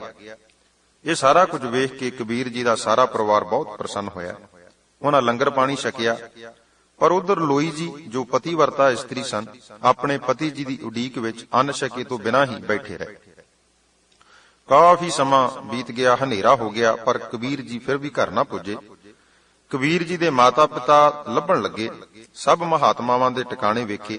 ਅਖੀਰ ਜਦੋਂ ਗੰਗਾ ਦੇ ਕੰਢੇ ਪੁੱਜੇ, ਜਿੱਥੇ ਕਬੀਰ ਜੀ ਚੌਂਕੜੀ ਮਾਰ ਕੇ ਰਾਮ ਨਾਮ ਦੀ ਬੰਦਗੀ ਵਿੱਚ ਮਗਨ ਸਨ, ਕਈ ਆਵਾਜ਼ਾਂ ਦਿੱਤੀਆਂ। ਤਦ ਕਬੀਰ ਜੀ ਨੇ ਅੱਖਾਂ ਖੋਲੀਆਂ। ਅੱਖਾਂ ਅੱਗੇ ਹਨੇਰਾ ਸੀ, ਕਾਫੀ ਰਾਤ ਲੰਘ ਚੁੱਕੀ ਸੀ। ਮਾਤਾ ਪਿਤਾ ਨੇ ਕਬੀਰ ਨੂੰ ਪਛਾਣ ਲਿਆ ਤੇ ਘਰ ਨੂੰ ਤੁਰ ਪਏ। ਰਸਤੇ ਵਿੱਚ ਕਬੀਰ ਜੀ ਵੱਲੋਂ ਭੇਜੀ ਸਮੱਗਰੀ ਦੀ ਕਹਾਣੀ ਮਾਤਾ ਪਿਤਾ ਨੇ ਸੁਣਾਈ। ਪਰ ਉਧਰ ਕਬੀਰ ਜੀ ਤਾਂ ਸਮਝ ਗਏ ਕਿ ਸਾਰੀ ਬਖਸ਼ਿਸ਼ ਪਰਮੇਸ਼ਰ ਪ੍ਰੀਤਮ ਜੀ ਨੇ, ਪ੍ਰਭੂ ਜੀ ਨੇ ਆਪ ਤੁਰਟ ਕੇ ਕੀਤੀ ਹੈ। ਕਬੀਰ ਜੀ ਦੇ ਘਰ ਹਰ ਰੋਜ਼ ਸਤਸੰਗ ਹੁੰਦਾ, ਕਾਫੀ ਮਹਾਤਮਾ ਇਕੱਠੇ ਹੁੰਦੇ। ਇੱਕ ਦਿਨ ਬਹੁਤ ਸਾਰੇ ਬੈਰਾਗੀ ਸਾਧੂ ਆ ਗਏ। ਕਬੀਰ ਜੀ ਨੇ ਭੰਡਾਰਾ ਕੀਤਾ। ਉਹਨਾਂ ਮਹਾਤਮਾਵਾਂ ਅਤੇ ਹੋਰ ਗਰੀਬ ਲੋੜਵੰਦਾਂ ਨੂੰ ਬਸਤਰ ਅਤੇ ਭੋਜਨ ਆਦਿ ਪਦਾਰਥਾਂ ਦੇ ਨਾਲ ਮਾਲਾਮਾਲ ਕੀਤਾ, ਵੰਡ ਦਿੱਤੇ। ਉਹ ਭਗਤ ਜੀ ਦੀ ਜੈ ਜੈਕਾਰ ਕਰਦੇ ਹੋਏ ਆਪਣੇ ਆਸ਼ਰਮਾਂ ਨੂੰ, ਆਪਣੇ ਘਰਾਂ ਨੂੰ ਮੁੜ ਗਏ। ਉਧਰ ਇਸ ਗੱਲ ਦਾ ਜਦੋਂ ਜਾਤ ਅਭਿਮਾਨੀ ਬ੍ਰਾਹਮਣਾਂ ਨੂੰ ਪਤਾ ਲੱਗਾ ਤਾਂ ਉਹਨਾਂ ਅੰਦਰ ਹੋਰ ਵੀ ਈਰਖਾ ਦੀ, ਦਵੈਖ ਦੀ ਅੱਗ ਭੜਕੀ। ਕਬੀਰ ਜੀ ਪਾਸ ਪੁੱਜ ਕੇ ਆਖਣ ਲੱਗੇ, ਭਗਤ ਜੀ, ਤੂੰ ਸਾਰਾ ਧਨ ਸਾਧੂਆਂ ਅਤੇ ਸ਼ੂਦਰਾਂ ਨੂੰ ਹੀ ਲਟਾ ਦਿੱਤਾ। ਦਾਨ ਲੈਣ ਦੇ ਅਧਿਕਾਰੀ ਤਾਂ ਅਸੀਂ ਹਾਂ, ਸਾਨੂੰ ਪੁੱਛਿਆ ਤੱਕ ਵੀ ਨਹੀਂ। ਉਹਨਾਂ ਨੇ ਜਾਤ ਦੇ ਅਭਿਮਾਨ ਅਤੇ ਹੈਂਕੜ ਵਿੱਚ ਕਬੀਰ ਜੀ ਨੂੰ ਬਹੁਤ ਬੇਅਦਬੀ ਭਰੇ ਸ਼ਬਦ ਵੀ ਬੋਲੇ। ਭਗਤ ਜੀ ਨੇ ਉੱਤਰ ਦਿੱਤਾ ਕਿ ਜੇਕਰ ਆਪ ਨਾਰਾਜ਼ ਹੋ ਤਾਂ ਮੈਂ ਆਪ ਦਾ ਨਗਰ ਛੱਡ ਕੇ ਬਾਹਰ ਚਲਾ ਜਾਂਦਾ। ਪਰ ਉਹਨਾਂ ਜਾਤ ਅਭਿਮਾਨੀਆਂ ਨੇ ਇਹ ਗੱਲ ਪ੍ਰਵਾਨ ਨਾ ਕੀਤੀ, ਪਰ ਦਾਨ ਲੈਣ ਤੇ ਅੜੇ ਰਹੇ ਕਿ ਸਾਨੂੰ ਵੀ ਦਾਨ ਦਕਣਾ ਦਿਓ। ਕਬੀਰ ਜੀ ਮੰਡੀ ਵਿੱਚੋਂ ਧਨ ਲਿਆਉਣ ਦਾ ਕਹਿ ਕੇ ਜੰਗਲ ਵਿੱਚ ਪੁੱਜ ਗਏ ਅਤੇ ਪ੍ਰਭੂ ਬੰਦਗੀ ਵਿੱਚ ਲੀਨ ਹੋ ਗਏ, ਸਿਮਰਨ ਕਰਨ ਲੱਗੇ। ਪਰ ਬਿਰਧ ਪਾਲਕ ਭਗਤ ਵਸ਼ਲ ਪਰਮੇਸ਼ਰ ਜੀ ਭਗਤ ਜੀ ਦੀ ਹੇਠੀ ਕਿਵੇਂ ਚੱਲ ਸਕਦੇ ਸਨ? ਝਟਪਟ ਕਬੀਰ ਜੀ ਦਾ ਸਰੂਪ ਧਾਰਿਆ, ਅਨੇਕਾਂ ਪਦਾਰਥ ਲਿਆ ਕੇ ਬ੍ਰਾਹਮਣਾਂ ਦੀਆਂ ਪੰਗਤਾਂ ਲਵਾਤੀਆਂ, ਮਠਿਆਈਆਂ ਅਤੇ ਭਾਂਤ-ਭਾਂਤ ਦੇ ਲੰਗਰ ਛਕਾ ਕੇ ਅਨੇਕਾਂ ਪਦਾਰਥ ਵੰਡੇ। ਕਿਉਂਕਿ ਬਚਨ ਹੈ ਨਾ ਕਿ ਹਰਨ ਭਰਨ ਜਾਂ ਕਾ ਨੇਤਰ ਫੋਰ, ਪਰਮੇਸ਼ਰ ਦੇ ਵਿੱਚ ਸਰਬ ਕਲਾ ਸਮਰੱਥ ਹੈ, ਸ਼ਕਤੀ ਹੈ, ਸੋ ਜੋ ਚਾਹੇ ਕਰ ਸਕਦਾ ਹੈ। ਹਰਨ ਭਰਨ ਜਾਂ ਕਾ ਨੇਤਰ ਫੋਰ, ਸੋ ਇੱਕ ਅੱਖ ਦੇ ਫੋਰ ਵਿੱਚ ਹੀ ਸਾਰੀ ਖੇਡ ਵਰਤੀ ਵੇਖ ਕੇ ਮਨ ਹੀ ਮਨ ਬ੍ਰਾਹਮਣ ਬਹੁਤ ਸ਼ਰਮਿੰਦੇ ਹੋਏ। ਤੇ ਕਬੀਰ ਜੀ ਦੀ ਕੀਰਤੀ, ਕਬੀਰ ਜੀ ਦੀ ਉਸਤਤ, ਉਹਨਾਂ ਦੀ ਉਪਮਾ ਪਹਿਲਾਂ ਨਾਲੋਂ ਵੀ ਦੁੱਗਣੀ ਵੱਧ ਗਈ। ਕਬੀਰ ਜੀ ਜਦੋਂ ਸ਼ਾਮ ਨੂੰ ਘਰ ਵੱਲ ਤੁਰੇ ਤਾਂ ਅਨੇਕਾਂ ਪੰਡਤ, ਭਿਕਸ਼ਕ, ਜਾਚਕ ਮਨ ਬਾਸ਼ਤ ਵਸਤੂਆਂ ਪ੍ਰਾਪਤ ਕਰਕੇ ਅਸ਼ੀਰਵਾਦਾਂ ਦਿੰਦੇ ਰਸਤੇ ਵਿੱਚ ਜਾਂਦੇ ਵੇਖੇ। ਪ੍ਰਭੂ ਜੀ ਦੀ ਇਸ ਬਖਸ਼ਿਸ਼ ਨੂੰ ਵੇਖ ਕੇ ਕਬੀਰ ਜੀ ਦਾ ਹਿਰਦਾ ਇੰਨੇ ਆਨੰਦ ਨਾਲ ਭਰਪੂਰ ਹੋਇਆ। ਕਬੀਰ ਜੀ ਦੇ ਸ਼ਰਧਾਲੂਆਂ ਦੀ ਗਿਣਤੀ ਹਰ ਰੋਜ਼ ਵਧਣ ਲੱਗੀ। ਆਏ ਜਗਿਆਸੂਆਂ ਦੇ ਤੇ ਭਗਤ ਜੀ ਬਖਸ਼ਿਸ਼ਾਂ ਕਰਦੇ, ਉਹਨਾਂ ਦੇ ਹਰ ਪ੍ਰਕਾਰ ਦੇ ਸੰਸੇ ਨਿਵਰਤ ਕਰਦੇ। ਇੱਕ ਹੋਰ ਸਾਖੀ ਭਗਤ ਜੀ ਦੇ ਜੀਵਨ ਵਿੱਚ ਆਉਂਦੀ ਹੈ, ਜਿਸ ਵਿੱਚ ਜਾਤ ਅਭਿਮਾਨੀਆਂ ਵੱਲੋਂ ਮਹਾਤਮਾਵਾਂ ਨੂੰ ਸੱਦਾ ਭੇਜ ਕੇ ਕਬੀਰ ਜੀ ਦੀ ਹੇਠੀ ਕਰਵਾਉਣ ਲਈ ਇੱਕ ਛੜਜੰਤਰ ਰਚਿਆ, ਪਰ ਉਸ ਵਿੱਚ ਵੀ ਪਰਮੇਸ਼ਰ ਜੀ ਨੇ ਆਪਣੇ ਪਿਆਰੇ ਭਗਤ ਦੀ ਪੈਜ ਰੱਖਣਾ ਕੀਤੀ। ਕਬੀਰ ਜੀ ਹਰ ਇੱਕ ਜਗਿਆਸੂ ਨੂੰ ਸਾਂਝਾ ਉਪਦੇਸ਼ ਦਿਆ ਕਰਦੇ ਸਨ ਕਿ ਸੰਸਾਰ ਇੱਕ ਵਾਹਿਗੁਰੂ ਦੀ ਰਚਨਾ ਹੈ। अव्वल अल्लाह है नूर उपाया, कुदरत के सब बंदे। एक नूर ते सब जग उपजया, कौन भले को मंदे। लोगा परम न भूलो भाई, खालक खलक खलक मैं खालक, पूर ਰਹਿਓ ਸਰਬ ਠਾਈ। ਸਾਂਝੀਵਾਲਤਾ ਦਾ ਉਪਦੇਸ਼ ਆਮ ਲੋਕਾਂ ਨੂੰ ਆਨੰਦ, ਖੇੜਾ, ਆਤਮਕ ਸਾਹਸ ਅਤੇ ਮੈਤਰੀ ਭਾਵ ਆਦਿ ਸ਼ੁਭ ਸਿੱਖਿਆਵਾਂ ਦਾ ਹੁਲਾਸ ਮਾਨਣ ਲਈ ਸੁਭਾਗੇ ਸਮੇਂ ਦੀ ਦੇਵੀ ਦਾਤ ਬਖਸ਼ਣ ਲੱਗਾ। ਲੋਕ ਪੁੱਤਰ ਧੀਆਂ ਇਸਤਰੀ ਮਾਇਆ ਦਾ ਮੋਹ ਤਿਆਗ ਕੇ ਸਾਧ ਸੰਗਤ ਅਤੇ ਸਿਮਰਨ ਭਗਤੀ ਕਰਨ ਲੱਗੇ। ਉਧਰ ਜਾਤ ਭਵਾਨੀਆਂ ਨੇ ਭਗਤ ਕਬੀਰ ਜੀ ਨਾਲ ਆ ਕੇ ਚਰਚਾ ਕੀਤੀ ਕਿ ਤੂੰ ਸ਼ੂਦਰ ਹੋ ਕੇ ਲੋਕਾਂ ਨੂੰ ਗਿਆਨ ਕਰਨ ਲੱਗ ਪਿਆ, ਪੁਰਾਤਨ ਜਾਤ ਵੰਡ ਨੂੰ ਖੰਡਨ ਕਰ ਰਿਹਾ ਹੈ। ਅਸੀਂ ਬ੍ਰਾਹਮਣ ਲੋਕ ਵੇਦ ਸ਼ਾਸਤਰਾਂ ਦੇ ਗਿਆਨਵਾਨ ਗਿਆਤਾ ਹਾਂ, ਸਾਨੂੰ ਹੀ ਭਗਤੀ ਕਰਨ ਦਾ ਤੇ ਕਰਵਾਉਣ ਦਾ ਅਧਿਕਾਰ ਹੈ। ਇਹ ਗੱਲ ਚੰਗੀ ਨਹੀਂ, ਤੂੰ ਇਹ ਕੰਮ ਛੱਡ ਦੇ। ਅਜਿਹੀਆਂ ਬਹੁਤ ਸਾਰੀਆਂ ਵਿਚਾਰਾਂ ਕੀਤੀਆਂ। ਕਬੀਰ ਜੀ ਨੇ ਉਹਨਾਂ ਦਾ ਭਰਮ ਦੂਰ ਕਰਨ ਲਈ ਆਖਿਆ ਕਿ ਬ੍ਰਾਹਮਣ ਉਹ ਹੈ ਜਿਹੜਾ ਬ੍ਰਹਮ ਦੀ, ਪ੍ਰਮਾਤਮਾ ਦੀ ਪ੍ਰੇਮਾ ਭਗਤੀ ਕਰਕੇ ਉਸ ਵਿੱਚ ਲੀਨ ਹੋ ਜਾਂਦਾ ਹੈ, ਸਾਰੇ ਜਗਤ ਨੂੰ ਵਾਹਿਗੁਰੂ ਜੀ ਦੀ ਰਚਨਾ ਸਮਝ ਕੇ ਪਿਆਰ ਕਰਦਾ ਹੈ। ਤੁਸੀਂ ਜਾਤ ਰੂਪੀ ਅਭਿਮਾਨ ਦੀ ਕਾਲਖ ਆਪਣੇ ਹਿਰਦਿਆਂ ਉੱਪਰ ਮਲ ਕੇ ਅਗਿਆਨਤਾ ਦੀ ਚਾਦਰ ਹੇਠਾਂ ਭੋਲੇ ਭਾਲੇ ਗ੍ਰਸਤੀਆਂ ਨੂੰ ਲੁੱਟ ਰਹੇ ਹੋ। ਮਨੁੱਖਤਾ ਨੂੰ ਘਿਰਣਾ ਕਰਨ ਵਾਲਾ ਬ੍ਰਾਹਮਣ ਨਹੀਂ ਹੋ ਸਕਦਾ। ਰੱਬੀ ਪ੍ਰੀਤ ਦੇ ਗਿਆਨ ਨੇ ਚੰਗੇ ਪੰਡਤਾਂ ਤੇ ਤਾਂ ਬਹੁਤ ਪ੍ਰਭਾਵ ਪਾਇਆ। ਉਹਨਾਂ ਕਬੀਰ ਜੀ ਅੱਗੇ ਸਿਰ ਝੁਕਾ ਦਿੱਤਾ, ਪਰ ਈਰਖਾਲੂ ਕਬੀਰ ਜੀ ਦੀ ਵੱਧਦੀ ਪ੍ਰਭਤਾ ਨੂੰ ਸਹਾਰ ਨਾ ਸਕੇ। ਉਹਨਾਂ ਕਬੀਰ ਜੀ ਦੀ ਨਿੰਦਿਆ ਬੇਅਦਬੀ ਕਰਵਾਉਣ ਲਈ ਇੱਕ ਨਵੀਂ ਵਿਉਂਤ ਘੜੀ। ਕਬੀਰ ਭਗਤ ਜੀ ਵੱਲੋਂ ਸਭ ਸਾਧੂ ਮਹਾਤਮਾਵਾਂ ਦੇ ਡੇਰਿਆਂ ਨੂੰ ਸੱਦਾ ਭਿਜਵਾ ਦਿੱਤਾ ਕਿ ਕਬੀਰ ਜੀ ਬਹੁਤ ਵੱਡਾ ਭੰਡਾਰਾ ਕਰ ਰਹੇ ਨੇ ਤੇ ਸਾਰਿਆਂ ਨੂੰ ਕਬੀਰ ਜੀ ਵੱਲੋਂ ਸੱਦਾ ਦਿੱਤਾ ਜਾਂਦਾ ਹੈ ਕਿ ਉਹ ਆ ਕੇ ਦਰਸ਼ਨ ਦੇਣ। ਉਹਨਾਂ ਦੁਸ਼ਟਾਂ ਦੀ ਮਨ ਵਿੱਚ ਭਾਵਨਾ ਇਹ ਸੀ ਕਿ ਕਬੀਰ ਜੀ ਮਹਾਤਮਾਵਾਂ ਦੀ ਅੰਨ ਵਸਤਰਾਂ ਆਦਿ ਨਾਲ ਸੇਵਾ ਨਹੀਂ ਕਰ ਸਕਣਗੇ, ਜਿਸ ਕਰਕੇ ਉਹਨਾਂ ਦੀ ਬੇਇੱਜ਼ਤੀ ਹੋਵੇਗੀ। ਦਿੱਤੇ ਹੋਏ ਸੱਦੇ ਅਨੁਸਾਰ ਮਿੱਥੇ ਦਿਨ ਤੇ ਹਜ਼ਾਰਾਂ ਸਾਧੂ ਮਹਾਤਮਾ ਸੰਖ, ਧੌਂਸੇ, ਨਗਾਰੇ, ਨਰਸਿੰਘੇ ਵਜਾਉਂਦੇ ਕਬੀਰ ਜੀ ਦੇ ਆਸ਼ਰਮ ਲਾਗੇ ਆ ਬੈਠੇ, ਡੇਰਾ ਲਾ ਲਿਆ। ਕਾਂਚੀ ਵਿੱਚ ਮਹਾਤਮਾਵਾਂ ਦੀ ਰੌਣਕ ਨਾਲ ਗਹਿਮਾ ਗਹਿਮੀ ਹੋਣ ਲੱਗੀ। ਉਧਰ ਜਦੋਂ ਕਬੀਰ ਜੀ ਨੂੰ ਪਤਾ ਲੱਗਾ ਸਭ ਮਹਾਤਮਾ ਮੇਰੇ ਘਰ ਈਰਖਾਲੂਆਂ ਵੱਲੋਂ ਭੇਜੇ ਸੱਦੇ ਤੇ ਆ ਚੁੱਕੇ ਨੇ, ਪਰ ਮੈਂ ਇਹਨਾਂ ਦੀ ਸੇਵਾ ਨਹੀਂ ਕਰ ਸਕਦਾ, ਕਬੀਰ ਜੀ ਘਰ ਛੱਡ ਕੇ ਜੰਗਲ ਵਿੱਚ ਚਲੇ ਗਏ। ਗਿਆਨਵਾਨ ਪੁਰਸ਼ ਆਪੋ ਵਿੱਚ ਵਿਚਾਰਨ ਲੱਗੇ ਕਿ ਵੇਖੀਏ ਇਸ ਸਮੇਂ ਭਗਤ ਜੀ ਦੀ ਲਾਜ ਭਗਵਾਨ ਕਿਵੇਂ ਰੱਖਦਾ ਹੈ। ਅੰਤਰਜਾਮੀ ਪ੍ਰਭੂ ਜੀ ਨੇ ਕਬੀਰ ਜੀ ਦੀ ਪੱਤ ਰੱਖਣ ਵਾਸਤੇ ਇੱਕ ਰੂਪ ਕਬੀਰ ਜੀ ਅਤੇ ਇੱਕ ਰੂਪ ਸੇਠ ਦਾ ਧਾਰਨ ਕਰ ਲਿਆ। ਅਨੇਕਾਂ ਪਦਾਰਥਾਂ ਦੇ ਗੱਡੇ ਭਗਵਾਨ ਜੀ ਨੇ ਆਪਣੇ ਹੁਕਮ ਅੰਦਰ ਕਬੀਰ ਜੀ ਦੇ ਆਸ਼ਰਮ ਪਹੁੰਚਾ ਦਿੱਤੇ। ਲੰਗਰ ਪਕਵਾਨ ਪੱਕਣੇ ਆਰੰਭ ਹੋ ਗਏ। ਥਾਂ ਥਾਂ ਚੰਦੋਏ ਕਨਾਤਾਂ ਤਾਣ ਦਿੱਤੀਆਂ ਗਈਆਂ। ਮਖਮਲ ਅਤੇ ਹੋਰ ਅਨੇਕਾਂ ਬਸਤਰ ਵਿਛਾ ਦਿੱਤੇ ਗਏ। ਅਨੇਕਾਂ ਤੰਬੂ ਲਾ ਦਿੱਤੇ ਗਏ। ਨਾਨਾ ਪ੍ਰਕਾਰ ਦੀਆਂ ਮਠਿਆਈਆਂ ਤਿਆਰ ਹੋਣ ਲੱਗੀਆਂ। ਸਭ ਡੇਰਿਆਂ ਵਿੱਚੋਂ ਅਦਬ ਸਤਿਕਾਰ ਨਾਲ ਮਹਾਤਮਾਵਾਂ ਨੂੰ ਸੱਦ ਕੇ ਉਤਾਰਾ ਦਿੱਤਾ ਗਿਆ। ਹਰ ਇੱਕ ਮਹਾਤਮਾ ਦੀ ਸੇਵਾ ਵਾਸਤੇ 2-2 ਬੰਦੇ ਲਾ ਦਿੱਤੇ। ਆਪ ਭਗਵਾਨ ਜੋ ਸੇਠ ਰੂਪ ਵਿੱਚ ਸੀ, ਸਿਰ ਤੇ ਸੁੰਦਰ ਚੀਰਾ ਬੰਨ੍ਹ ਕੇ, ਕਲਗੀ ਸਜਾ ਕੇ, ਕੰਨਾਂ ਵਿੱਚ ਕੁੰਡਲ, ਪੈਰਾਂ ਵਿੱਚ ਚੰਦਨ ਦੀਆਂ ਖੜਾਵਾਂ ਪਹਿਨ ਕੇ, ਕਬੀਰ ਜੀ ਦਾ ਜਿਹੜਾ ਦੂਜਾ ਰੂਪ ਭਗਵਾਨ ਜੀ ਨੇ ਹੀ ਧਾਰਨ ਕੀਤਾ ਸੀ, ਦਾ ਹੱਥ ਫੜ ਕੇ ਹਰ ਇੱਕ ਮਹਾਤਮਾਵਾਂ ਪਾਸ ਟਹਿਲ ਲਈ ਪੁੱਛਦੇ। ਸਭ ਦੇ ਹਿਰਦੇ ਕਮਲ ਵਾਂਗੂ ਖਿੜ ਗਏ। ਸਭ ਸਾਧ ਸੰਤ, ਊਚ ਨੀਚ, ਇਸਤਰੀ ਪੁਰਖ ਪ੍ਰਭੂ ਦੇ ਸੇਠ ਸਰੂਪ ਵਿੱਚ ਦਰਸ਼ਨ ਕਰਕੇ ਕੁਰਬਾਨ ਹੁੰਦੇ ਜਾਣ। ਭੰਡਾਰੇ ਦਾ ਤਿਉਹਾਰ ਚੱਲਦਾ ਰਿਹਾ। ਸਭ ਮਹਾਤਮਾਵਾਂ ਦੀ ਸੇਵਾ ਚਾਵਾਂ ਨਾਲ ਕੀਤੀ ਗਈ। ਕੋਈ ਤੋਟ ਨਾ ਵਾਪਰੀ, ਕਿਉਂਕਿ ਪ੍ਰਭੂ ਜੀ ਆਪ ਹਾਜ਼ਰ ਸਨ। ਸਭ ਮਹਾਤਮਾ ਅਭਿਆਗਤ ਗਰੀਬ ਗੁਰਬੇ ਨੇ ਇਸ ਰੱਬੀ ਚਮਤਕਾਰ ਦਾ ਆਨੰਦ ਮਾਣਿਆ। ਅਤੁੱਟ ਭੰਡਾਰੇ ਵਰਤੇ। ਵਿਦਾਇਗੀ ਵੇਲੇ ਹਰ ਇੱਕ ਮਹਾਤਮਾ ਨੂੰ 5-5 ਸ਼ੇਰ ਲੱਡੂ, 2-2 ਅਸ਼ਰਫੀਆਂ ਦਿੱਤੀਆਂ ਗਈਆਂ। ਵੱਡੀਆਂ ਵੱਡੀਆਂ ਜਮਾਤਾਂ ਦੇ ਮੁਖੀ ਮਹੰਤਾਂ ਨੂੰ ਮਨ ਬਾਸ਼ਤ ਪਦਾਰਥ ਭੇਟਾ ਰੂਪ ਵਿੱਚ ਦਿੱਤੇ ਗਏ। ਕਾਂਚੀ ਨਗਰ ਦੇ ਸਭ ਨਰ ਨਾਰੀ ਧੰਨ ਕਬੀਰ ਪੁਕਾਰਨ ਲੱਗੇ।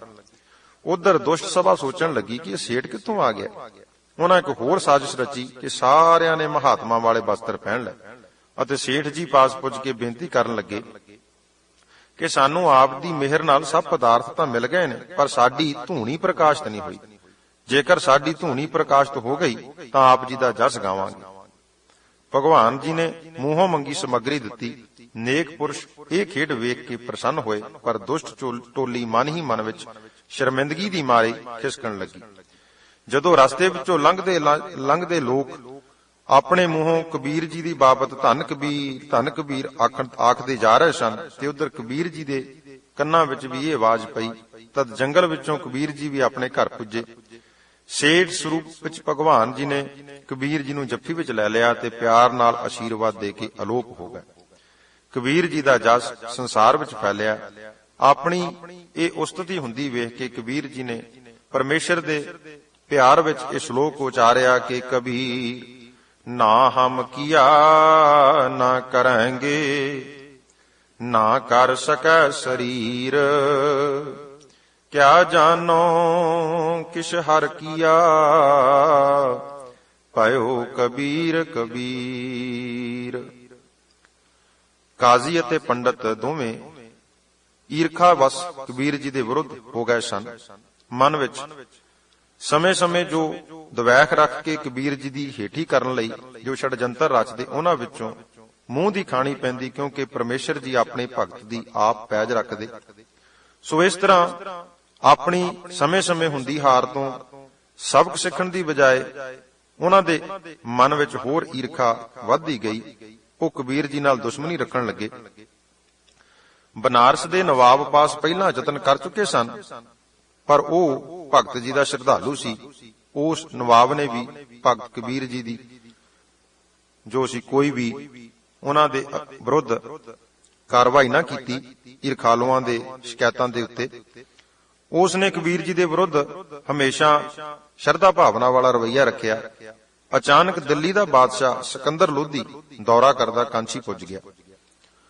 ਉਹ ਇਕੱਠੇ ਹੋ ਕੇ ਬਾਦਸ਼ਾਹ ਅੱਗੇ ਫਰਿਆਦੀ ਹੋਏ। ਸਾਰੇ ਈਰਖਾਲੂ ਉਹਨਾਂ ਇੱਕ ਆਪਣਾ ਵਫਦ ਬਣਾਇਆ ਅਤੇ ਬਾਦਸ਼ਾਹ ਦੇ ਸਾਹਮਣੇ ਜਾ ਬੇਨਤੀ ਕੀਤੀ ਕਿ ਬਾਦਸ਼ਾਹ ਸਲਾਮਤ, ਕਬੀਰ ਹਿੰਦੂ ਤੇ ਇਸਲਾਮ ਦੋਵਾਂ ਦੇ ਵਿਰੁੱਧ ਕੁਫਰ ਦਾ ਪ੍ਰਚਾਰ ਕਰਦਾ ਹੈ। ਪੁਰਾਣੇ ਧਾਰਮਿਕ ਗ੍ਰੰਥਾਂ, ਵੇਦ, ਉਪਨਿਸ਼ਦਾਂ, ਕੁਰਾਨ ਆਦਿ ਦੇ ਵਿਰੁੱਧ ਬੋਲਦਾ ਹੈ। ਰਸਮ ਰਿਵਾਜਾਂ, ਰੋਜ਼ੇ, ਨਮਾਜ਼ਾਂ, ਇਸ਼ਨਾਨ, ਕਿਰਿਆ ਕਰਮ ਜੋ ਧਰਮ ਦੇ ਅਨਿਖੜਵੇਂ ਅੰਗ ਹਨ, ਉਹਨਾਂ ਦੇ ਵਿਰੁੱਧ ਹੈ। ਨਿਰਾ ਆਪ ਹੀ ਨਹੀਂ ਵਿਗੜਿਆ, ਹੋਰਨਾਂ ਨੂੰ ਵੀ ਪੁੱਠੀ ਮੱਤ ਦੇ ਕੇ ਪੁੱਠਾ ਪ੍ਰਚਾਰ ਕਰਕੇ ਵਿਗਾੜ ਰਿਹਾ ਹੈ। ਉਹਨਾਂ ਜਾਤ ਭਮਾਨੀ ਈਰਖਾਲੂਆਂ ਦੀ ਸ਼ਿਕਾਇਤ ਸੁਣ ਕੇ ਬਾਦਸ਼ਾਹ ਨੇ ਪਿਆਦੇ ਭੇਜ ਕੇ ਕਬੀਰ ਨੂੰ ਸੱਦਿਆ। ਨਿਡਰ ਨਿਰਭੈ ਚੜ੍ਹਦੀ ਕਲਾ ਵਿੱਚ ਕਬੀਰ ਜੀ ਰਾਜੇ ਦੇ ਦਰਬਾਰ ਪੁੱਜੇ। ਚੁੱਪਚਾਪ ਪ੍ਰਭੂ ਪਰਮੇਸ਼ਰ ਵਿੱਚ ਆਪਣੀ ਸੁਰਤ ਨੂੰ ਲੀਨ ਕਰਕੇ ਸਿਮਰਨ ਕਰਦੇ ਹੋਏ ਰਾਜੇ ਦੇ ਦਰਬਾਰ ਵਿੱਚ ਜਾ ਖਲੋਤੇ। ਸੁਲਤਾਨ ਨੂੰ ਕੋਈ ਸਾਬ ਸਲਾਮ ਨਾ ਕੀਤੀ। ਬਾਦਸ਼ਾਹ ਸਿਕੰਦਰ ਧਾਰਮਿਕ ਈਰਖਾ ਅਧੀਨ ਰਾਮ ਨਾਮ ਸੁਣ ਕੇ ਖਿਝ ਗਿਆ ਕਿ ਕਬੀਰ ਜੀ ਮੁਸਲਮਾਨ ਹੁੰਦਿਆਂ ਰਾਮ ਨਾਮ ਦਾ ਜਾਪ ਕਰਦੇ ਨੇ। ਦੂਸਰੇ ਇਸ ਨੇ ਕੋਈ ਸਲਾਮ ਵੀ ਨਹੀਂ ਕੀਤੀ। ਮੈਂ ਬਾਦਸ਼ਾਹ ਹਾਂ, ਇਹ ਮੇਰੀ ਪ੍ਰਜਾ ਹੈ। ਬਾਦਸ਼ਾਹ ਕ੍ਰੋਧ ਨਾਲ ਲਾਲ ਪੀਲਾ ਹੋ ਗਿਆ। ਕੜਕ ਕੇ ਬੋਲਿਆ, ਕਬੀਰ ਤੂੰ ਹਿੰਦੂ ਅਤੇ ਇਸਲਾਮ ਵਿਰੁੱਧ ਪ੍ਰਚਾਰ ਕਰਦਾ ਹੈ ਸੁਣਿਆ। ਲੋਕਾਂ ਨੂੰ ਪੁਰਾਤਨ ਰਸਮਾਂ ਰਿਵਾਜਾਂ ਤੋਂ ਹਟਾ ਕੇ ਉਹਨਾਂ ਦੇ ਵਿਰੁੱਧ ਭੜਕਾ ਰਿਹਾ ਹੈ, ਤੇ ਹੁਣ ਤੂੰ ਮੇਰੇ ਦਰਬਾਰ ਵਿੱਚ ਆ ਕੇ ਮੈਨੂੰ ਸਲਾਮ ਵੀ ਨਹੀਂ ਕੀਤੀ। ਕਾਰਨ ਕੀ ਹੈ? ਕਬੀਰ ਜੀ ਨੇ ਬੜੀ ਨਿਮਰਤਾ ਨਾਲ ਉੱਤਰ ਦਿੱਤਾ, ਕਿਹਾ ਸੁਲਤਾਨ, ਮੈਂ ਕਿਸੇ ਮਤ ਜਾਂ ਧਰਮ ਦੇ ਵਿਰੁੱਧ ਨਹੀਂ, ਹਾਂ ਕਾਜ਼ੀਆਂ ਪੰਡਤਾਂ ਦੀਆਂ ਉਹਨਾਂ ਕਰਤੂਤਾਂ ਦੇ ਵਿਰੁੱਧ ਜ਼ਰੂਰ ਹਾਂ ਜੋ ਲੁਕਾਈ ਨੂੰ ਲੁੱਟਣ ਅਤੇ ਧੋਖਾ ਦੇਣ ਖਾਤਰ ਇਹ ਕਰ ਰਹੇ ਨੇ। ਮੈਂ ਪਖੰਡ ਦੇ ਵਿਰੁੱਧ ਹਾਂ।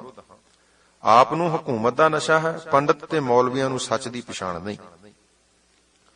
ਕਿਉਂਕਿ ਅੰਧਕਾਰ ਸੁਖ ਕਵੈ ਨ ਸੋਈ ਹੈ, ਰਾਜਾ ਰੰਕ ਦਊ ਮਿਲ ਰੋਈ ਹੈ।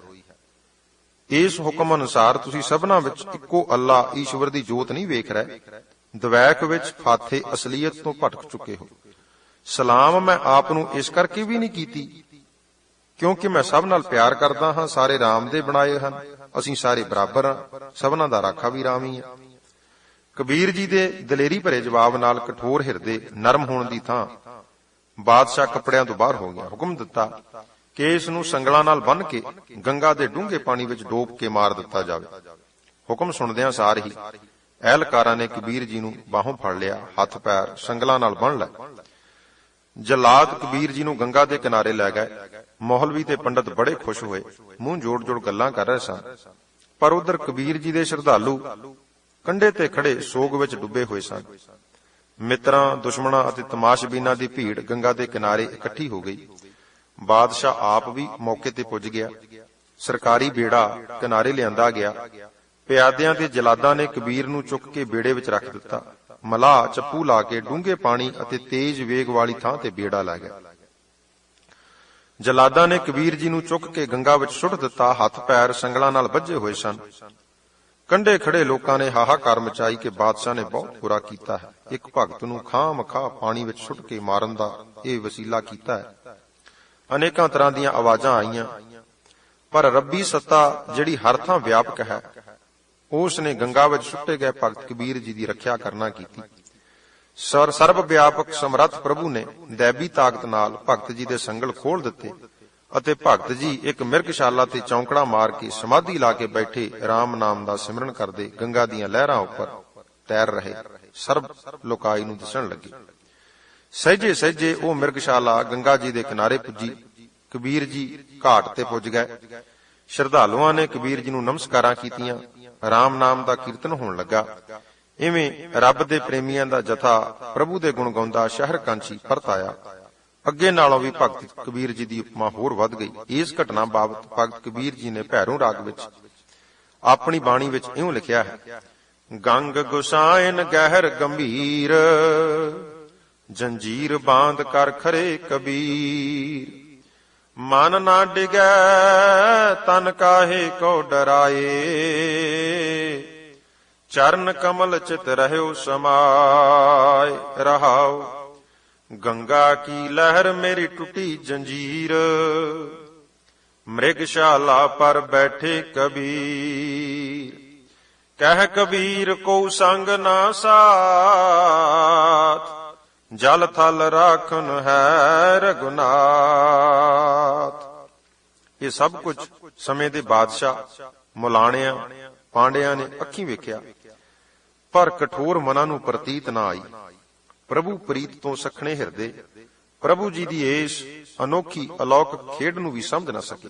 ਤਰ੍ਹਾਂ ਤਰ੍ਹਾਂ ਦੀਆਂ ਵਿਚਾਰਾਂ ਕਰਨ ਲੱਗੇ। ਕੋਈ ਆਖੇ ਕਿ ਕਬੀਰ ਜਾਦੂਗਰ ਹੈ, ਉਸਨੇ ਪਾਣੀ ਵਿੱਚ ਨਹੀਂ ਡੁੱਬਣਾ, ਇਸ ਨੂੰ ਕਿਸੇ ਹੋਰ ਢੰਗ ਨਾਲ ਖਤਮ ਕਰਨਾ ਚਾਹੀਦਾ।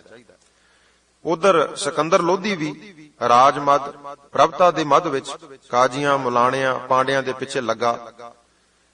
ਇਹੋ ਹੀ ਸੋਚਾਂ ਸੋਚ ਰਿਹਾ ਸੀ। ਉਸ ਦੇ ਹੁਕਮ ਅਨੁਸਾਰ ਲੱਕੜਾਂ ਦਾ ਢੇਰ ਲਾਇਆ ਗਿਆ। ਕਬੀਰ ਭਗਤ ਜੀ ਨੂੰ ਉਸ ਢੇਰ ਵਿੱਚ ਸੁੱਟ ਕੇ ਅੱਗ ਲਗਾ ਦਿੱਤੀ ਗਈ। ਪਰ ਪ੍ਰਭੂ ਦੀ ਮਿਹਰ ਨਾਲ ਰਾਮ ਨਾਮ ਵਿੱਚ ਰੰਗੇ ਹੋਏ ਭਗਤ ਕਬੀਰ ਜੀ ਦਾ ਵਾਲ ਵੀ ਵਿੰਗਾ ਨਾ ਹੋਇਆ। ਜਦੋਂ ਧਰਮਾਂ ਦੇ ਈਰਖਾਲੂ ਮੁਲਾਣੇ ਤੇ ਪਾਂਡਿਆਂ ਦਾ ਟੋਲਾ ਭਗਤ ਜੀ ਨੂੰ ਮਰਵਾਉਣ ਵਿੱਚ ਇਸ ਵਾਰ ਵੀ ਅਸਫਲ ਰਿਹਾ, ਤਦ ਇੱਕ ਖੂਨੀ ਹਾਥੀ ਅੱਗੇ ਕਬੀਰ ਜੀ ਨੂੰ ਬੰਨ੍ਹ ਕੇ ਸੁਟਵਾ ਦਿੱਤਾ ਗਿਆ। ਹਾਥੀ ਕਬੀਰ ਜੀ ਨੂੰ ਮਾਰਨ ਦੀ ਥਾਂ ਚੀਕਾਂ ਮਾਰਦਾ ਪਿੱਛੇ ਨੂੰ ਭੱਜ ਗਿਆ। ਭਗਤ ਜੀ ਨੂੰ ਮਾਰਨ ਦੇ ਸਭ ਯਤਨ ਅਸਫਲ ਰਹੇ। ਕਬੀਰ ਜੀ ਨੇ ਇਸ ਘਟਨਾ ਦਾ ਵੀ ਜ਼ਿਕਰ ਕੀਤਾ ਹੈ। ਗੌਂਡ ਰਾਗ ਵਿੱਚ ਭਗਤ ਜੀ ਦਾ ਪਾਵਨ ਬਚਨ ਧੰਨ ਗੁਰੂ ਗ੍ਰੰਥ ਸਾਹਿਬ ਜੀ ਦੇ ਪੰਨਾ 870 ਉੱਪਰ ਅੰਕਿਤ ਹੈ ਕਿ ਭੁਜਾ ਬਾਂਧ ਭੇਲਾ ਕਰ ਡਾਰਿਓ, ਹਸਤੀ ਕਰੋਪ ਮੂੰਡ ਮਹਿ ਮਾਰਿਓ। ਹਸਤੀ ਭਾਗ ਕਹਿ ਚੀਸਾ ਮਾਰਿਆ, ਇਆ ਮੂਰਤ ਕਹਿ ਹਉ ਬਲਿਹਾਰ। ਆਹੇ ਮੇਰੇ ਠਾਕੁਰ ਤੁਮਰਾ ਜੋਰ, ਕਾਜੀ ਬਕਬੋ ਹਸਤੀ ਤੋਰ। ਰਹਾਉ ਰੇ ਮਹਾਵਤ ਤੁਝ ਡਾਰੋਂ ਕਾਟ, ਇਸੈ ਤੁਰਾਵੋ ਕਾਲਹੁ ਸਾਟ। ਹਸਤ ਨ ਤੋਰੈ ਧਰੈ ਧਿਆਨ, ਵਾਂ ਕੈ ਹਿਰਦੈ ਬਸੈ ਭਗਵਾਨ। ਭਗਤ ਜੀ ਪੁੱਛਦੇ ਨੇ ਕਿ ਕਿਆ ਅਪਰਾਧ ਸੰਤ ਹੈ ਕੀਨਾ, ਬਾਂਧ ਪੋਟ ਕੁੰਚਰ ਕਉ ਦੀਨਾ। ਕੁੰਚਰ ਪੋਟ ਲੈ ਲੈ ਨਮਸਕਾਰੈ, ਬੂਝੀ ਨਹੀਂ ਕਾਜੀ ਅੰਧਿਆਰੈ। 3 ਬਾਰ ਪਤੀਆ ਭਰ ਲੀਨਾ, ਮਨ ਕਠੂਰ ਅਜੂਹੂ ਨ ਪਤੀਨਾ। 3 ਬਾਰ ਪਤੀਆ ਭਰ ਲੀਨਾ, ਮਨ ਕਠੋਰ ਅਜਹੂ ਨ ਪਤੀਨਾ। ਕਹਿ ਕਬੀਰ ਹਮਰਾ ਗੋਬਿੰਦ, ਚੌਥੇ ਪਦ ਮਹਿ ਜਨ ਕੀ ਜਿੰਦ। ਸਾਰੇ ਹੀਲੇ ਕਰਨ ਉਪਰੰਤ ਸੁਲਤਾਨ ਦੀ ਆਤਮਾ ਨੇ ਮਹਿਸੂਸ ਕੀਤਾ ਕਿ ਕਬੀਰ ਜੀ ਇੱਕ ਕਾਮਲ ਫਕੀਰ ਹਨ। ਗੰਗਾ ਦਰਿਆ ਨੇ, ਅੱਗ ਨੇ, ਖੂਨੀ ਹਾਥੀ ਨੇ ਕਬੀਰ ਜੀ ਨੂੰ ਮਾਰ ਨਹੀਂ ਸਕਿਆ। ਉਸ ਦੀਆਂ ਗਿਆਨ ਰੂਪੀ ਅੱਖਾਂ ਖੁੱਲ ਗਈਆਂ। ਬਾਦਸ਼ਾਹ ਨੇ ਆਪਣੀਆਂ ਭੁੱਲਾਂ ਦੀ ਮੁਆਫੀ ਮੰਗੀ ਅਤੇ ਕਬੀਰ ਜੀ ਨੂੰ ਮਾਣਕ ਮੋਤੀ ਸੋਨਾ ਰਤਨ ਹੀਰੇ ਆਦਿ ਭੇਟਾ ਰੂਪ ਵਿੱਚ ਪੇਸ਼ ਕੀਤੇ। ਕਬੀਰ ਜੀ ਨੇ ਆਖਿਆ ਕਿ ਰਾਜਨ, ਮੈਨੂੰ ਰਾਮ ਨਾਮ ਤੋਂ ਬਿਨਾਂ ਕਿਸੇ ਵੀ ਪਦਾਰਥ ਦੀ ਲੋੜ ਨਹੀਂ। ਬਸ ਇੱਕ ਕੰਮ ਕਰੀ ਕਿ ਮੁੜ ਕੇ ਕਿਸੇ ਪ੍ਰਭੂ ਬੰਦਗੀ ਵਾਲੇ ਨੂੰ, ਕਿਸੇ ਮਹਾਤਮਾ ਜਨ ਨੂੰ ਖਾਮ-ਖਾ ਤੰਗ ਨਾ ਕਰੀ। ਪਰਜਾ ਦੀ ਸੇਵਾ ਪਿਆਰ ਨਾਲ ਕਰਿਆ ਕਰ। ਸੋ ਇਹਨਾਂ ਸਾਖੀਆਂ ਤੋਂ ਸਾਨੂੰ ਵੀ ਸਿੱਖਿਆ ਲੈਣੀ ਬਣਦੀ ਹੈ ਕਿ ਹੇ ਆਤਮਾ, ਦੇਖ ਪ੍ਰਭੂ ਜੀ ਦਾ ਪ੍ਰਤਾਪ। ਜਿਹੜਾ ਪੁਰਖ ਪ੍ਰਮਾਤਮਾ ਦੀ ਸ਼ਰਨ ਪ੍ਰਾਪਤ ਕਰਦਾ ਹੈ, ਉਸ ਦਾ ਜਸ ਤਿੰਨਾਂ ਲੋਕਾਂ ਵਿੱਚ ਫੈਲ ਜਾਂਦਾ ਹੈ। ਸਭ ਸੁੱਖ ਪ੍ਰਾਪਤ ਹੁੰਦੇ ਹਨ। ਹਰ ਜਗ੍ਹਾ ਹਰ ਥਾਂ ਪਰਮੇਸ਼ਰ ਆਪ ਪੈਜ ਰੱਖਦਾ ਹੈ। ਇਵੇਂ ਹੀ ਕਬੀਰ ਜੀ ਦੀ ਉਪਮਾ ਹੁਣ ਪਹਿਲਾਂ ਨਾਲੋਂ ਵੀ ਜ਼ਿਆਦਾ ਵੱਧਦੀ ਗਈ। ਕੋਈ ਕਾਜ਼ੀ, ਕੋਈ ਪੰਡਤ, ਕੋਈ ਸੁਲਤਾਨ ਭਗਤ ਜੀ ਦਾ ਪ੍ਰਤਾਪ ਘਟਾ ਨਾ ਸਕਿਆ। ਸਾਰੀ ਕਾਂਚੀ ਭਗਤ ਕਬੀਰ ਜੀ ਦੇ ਚਰਨਾਂ ਤੇ ਟਹਿ ਪਈ। ਕਾਂਚੀ ਹਿੰਦੂਆਂ ਦਾ ਤੀਰਥ ਹੈ। ਇਸ ਨੂੰ ਸ਼ਿਵਾ ਦੀ ਨਗਰੀ ਮੰਨਿਆ ਜਾਂਦਾ ਹੈ। ਹਿੰਦੂਆਂ ਦਾ ਵਿਸ਼ਵਾਸ ਸੀ ਕਿ ਜਿਹੜਾ ਕਾਂਚੀ ਵਿੱਚ ਪ੍ਰਾਣ ਤਿਆਗਦਾ ਹੈ, ਕਾਂਚੀ ਵਿੱਚ ਆਪਣਾ ਅੰਤਮ ਸਮਾਂ ਲਿਆਉਂਦਾ ਹੈ, ਉਸ ਨੂੰ ਮੁਕਤੀ ਪ੍ਰਾਪਤ ਹੁੰਦੀ ਹੈ। ਕਾਂਚੀ ਨੂੰ ਬਨਾਰਸੀ ਤੇ ਬਨਾਰਸ ਵੀ ਆਖਦੇ ਨੇ। ਹਿੰਦੂ ਧਰਮ ਦਾ ਭਾਰਤ ਵਿੱਚ ਪ੍ਰਧਾਨ ਨਗਰ ਇਹ ਕਾਂਚੀ ਨਗਰ ਮੰਨਿਆ ਜਾਂਦਾ ਹੈ। ਹਿੰਦੂ ਧਰਮ ਦੀ ਵਿਦਿਆ ਦੀ ਟਕਸਾਲ ਅਤੇ ਇਹ ਮਹਾਂ ਤੀਰਥ ਹੈ। ਸ਼ਿਵਪੁਰੀ ਕਾਂਚੀ ਗੰਗਾ ਦੇ ਖੱਬੇ ਪਾਸੇ ਆਬਾਦ ਹੈ। ਭਾਰਤ ਵਿੱਚ ਕਾਂਚੀ ਦੀ ਮਹਿਮਾ ਚਿਰੰਕਾਲ ਤੋਂ ਹੈ। ਹਰੇਕ ਮਤਾਂਤਰਾਂ ਦੇ ਹਿੰਦੂਆਂ ਨੇ ਇਸ ਦੀ ਸ਼ੋਭਾ ਵਧਾਈ। ਔਰੰਗਜ਼ੇਬ ਮੁਗਲਿਆ ਰਾਜ ਦਾ ਆਖਰੀ ਸ਼ਹਿਨਸ਼ਾਹ, ਉਸ ਨੇ ਕਾਂਚੀ ਦਾ ਨਾਂ ਸਰਕਾਰੀ ਰਿਕਾਰਡਾਂ ਵਿੱਚ ਮੁਹੰਮਦਾਬਾਦ ਰੱਖਿਆ ਸੀ।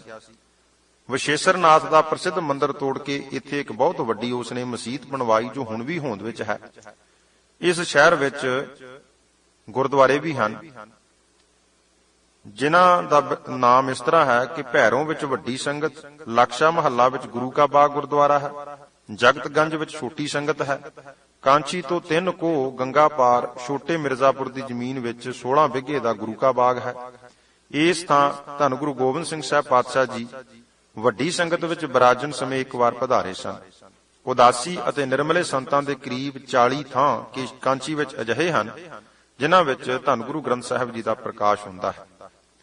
ਸੋ ਜਿਵੇਂ ਆਪਾਂ ਪਹਿਲਾਂ ਵਾਚਿਆ ਹੈ ਕਿ ਪੁਰਾਤਨ ਮਤਾਂ ਦਾ ਇਹ ਵਿਸ਼ਵਾਸ ਸੀ ਕਿ ਜਿਹੜਾ ਵੀ ਕਾਂਚੀ ਵਿੱਚ ਪ੍ਰਾਣ ਤਿਆਗਦਾ ਹੈ, ਉਹ ਮੁਕਤੀ ਨੂੰ ਪ੍ਰਾਪਤ ਹੁੰਦਾ ਹੈ।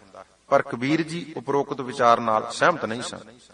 ਉਹਨਾਂ ਆਪਣੇ ਆਖਰੀ ਸਮੇਂ ਕਾਂਚੀ ਨੂੰ ਤਿਆਗ ਕੇ ਮਗਹਰ ਭਾਵ ਹੜੰਬੇ ਆ ਕੇ ਡੇਰਾ ਲਾ ਲਿਆ, ਤਾਂ ਜੋ ਸਿੱਧ ਕੀਤਾ ਜਾ ਸਕੇ ਕਿ ਹਰ ਕਾ ਸੰਤ ਮਰੈ ਹੜੰਬੈ ਤਾਂ ਸਗਲੀ ਸੈਨ ਤਰਾਈ, ਤਥਾ ਕਿਆ ਕਾਂਸੀ ਕਿਆ ਉਖਰ ਮਗਹਰ ਰਾਮ ਹਿਰਦੈ ਜੋ ਹੋਈ। ਭਾਵ ਕਿ ਮੁਕਤੀ ਹਰੀ ਸਿਮਰਨ ਨਾਲ ਮਿਲਣੀ ਹੈ। ਬਿਨਾਂ ਭਗਤੀ ਕੀਤਿਆਂ ਭਾਵੇਂ ਸਾਰਾ ਜਨਮ ਵੀ ਕਾਂਚੀ ਵਿੱਚ ਗੁਜ਼ਾਰ ਲਈਏ, ਉੱਥੇ ਮਰ ਵੀ ਜਾਈਏ, ਮੁਕਤੀ ਪਦਾਰਥ ਨਹੀਂ ਹੋਣੀ। ਪ੍ਰਭੂ ਜੀ ਦੀ ਪ੍ਰੇਮਾ ਭਗਤੀ ਕਰਨ ਵਾਲਾ ਭਾਵੇਂ ਮਗਹਰ ਜਾ ਕੇ ਭਾਵ ਹੜੰਬੇ ਜਾ ਕੇ ਵੀ ਸਰੀਰ ਤਿਆਗ ਦੇਵੇ। ਜਿਵੇਂ ਕਿ ਕਾਂਚੀ ਦੇ ਸੰਬੰਧ ਵਿੱਚ ਇਹ ਮਨੌਤ ਸੀ ਕਿ ਉੱਥੇ ਮਰਨ ਵਾਲਾ ਸਵਰਗ ਨੂੰ ਜਾਂਦਾ ਹੈ, ਇਸੇ ਤਰ੍ਹਾਂ ਹੜੰਬੇ ਭਾਵ ਮਗਹਰ ਮਰਨ ਵਾਲਾ ਨਰਕ ਨੂੰ ਜਾਂਦਾ ਮੰਨਿਆ ਜਾਂਦਾ ਸੀ। ਸੋ ਭਗਤ ਜੀ ਨੇ ਇਹ ਸਪਸ਼ਟ ਕਰਨ ਲਈ ਕਿ ਮੁਕਤੀ ਪਰਮੇਸ਼ਰ ਦੇ ਨਾਮ ਨੇ ਦੇਣੀ ਹੈ, ਨਾ ਕਿ ਕਿਸੇ ਸਥਾਨ ਤੇ ਆਪਣਾ ਅੰਤਮ ਸਮਾਂ ਸਰੀਰ ਤਿਆਗਣ ਨਾਲ ਮਿਲਣੀ ਹੈ। ਸੋ ਭਗਤ ਜੀ ਨੇ ਇਹ ਸਾਬਤ ਕਰਨ ਲਈ ਆਪ ਹੜੰਬੇ ਵਿੱਚ ਆਪਣੇ ਅਖੀਰੀ ਸਮੇਂ ਆ ਡੇਰੇ ਲਾਏ। ਭਗਤ ਜੀ ਆਪਣੀ ਬਾਣੀ ਵਿੱਚ ਫਰਮਾਉਂਦੇ ਨੇ ਕਿ ਜੋ ਜਲ ਛੋੜ ਬਾਹਰ ਭਇਓ ਮੀਨਾ, ਪੂਰਬ ਜਨਮ ਹਉ ਤਪ ਕਾਹੀਨਾ।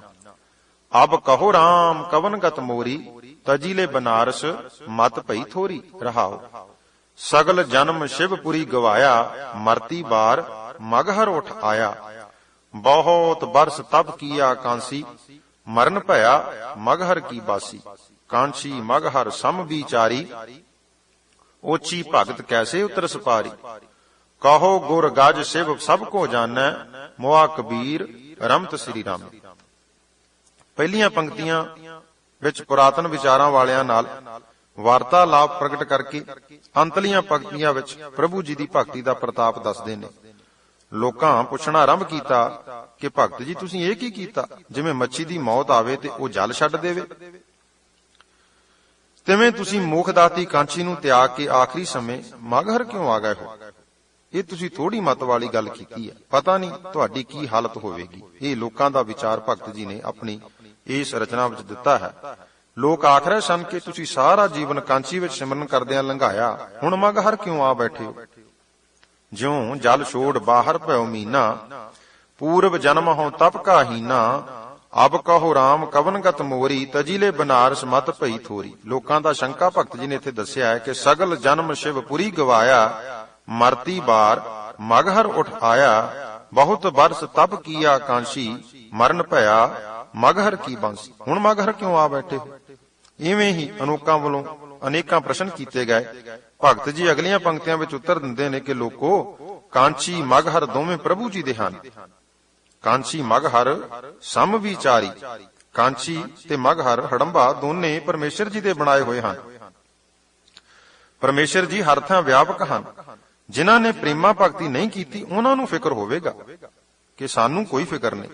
ਇਹ ਭੁਲੇਖਾ ਕੱਢ ਦੇਵੋ ਕਿ ਬਿਨਾਂ ਭਗਤੀ ਤੋਂ ਕਾਂਚੀ ਵਿੱਚ ਮਰ ਕੇ ਮੁਕਤੀ ਮਿਲ ਸਕਦੀ ਹੈ।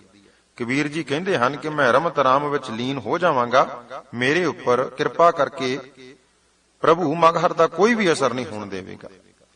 ਇਸ ਨੂੰ ਪ੍ਰਗਟ ਕਰਕੇ ਕਬੀਰ ਜੀ ਨੇ ਵਿਖਾਇਆ। ਮਗਹਰ ਵਿੱਚ ਸੰਗਤਾਂ ਇਕੱਤਰ ਹੋਣ ਲੱਗੀਆਂ।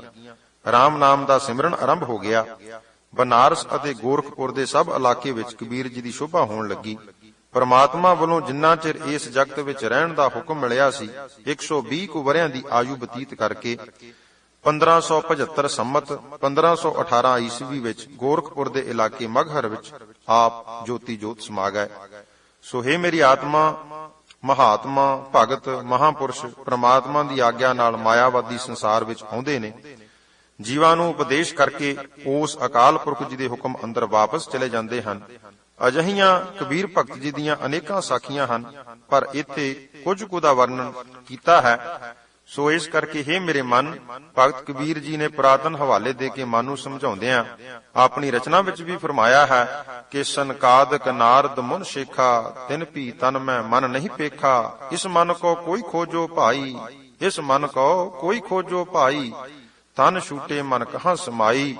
ਗੁਰ ਪ੍ਰਸਾਦੀ ਜੈ ਦਿਓ ਨਾਮਾ, ਭਗਤ ਕੈ ਪ੍ਰੇਮ ਇਨਹੀ ਹੈ ਜਾਨਾ। ਤਾਂ ਤੇ ਪ੍ਰੇਮਾ ਭਗਤੀ ਦੇ ਮਾਰਗ ਚੱਲਦਿਆਂ ਪਰਮੇਸ਼ਰ ਜੀ ਦੀ ਬੰਦਗੀ ਵਿੱਚ ਲੀਨ ਹੋਇਆਂ ਪ੍ਰਭੂ ਦੇ ਚਰਨਾਂ ਕਮਲਾਂ ਵਿੱਚ ਨਿਵਾਸ ਮਿਲ ਸਕਦਾ ਹੈ ਅਤੇ ਇਸ ਲੋਕ ਵਿੱਚ ਵੀ ਪਰਮੇਸ਼ਰ ਆਪਣੇ ਭਗਤਾਂ ਦੀ ਪਤ ਰੱਖਦਾ ਹੈ। ਪਰਲੋਕ ਵਿੱਚ ਵੀ ਆਪਣੇ ਸਰੂਪ ਵਿੱਚ ਅਭੇਤਾ ਬਖਸ਼ਿਸ਼ ਕਰਕੇ ਜਨਮ ਮਰਨ ਦਾ ਚੱਕਰ ਕੱਟ ਦਿੰਦਾ ਹੈ।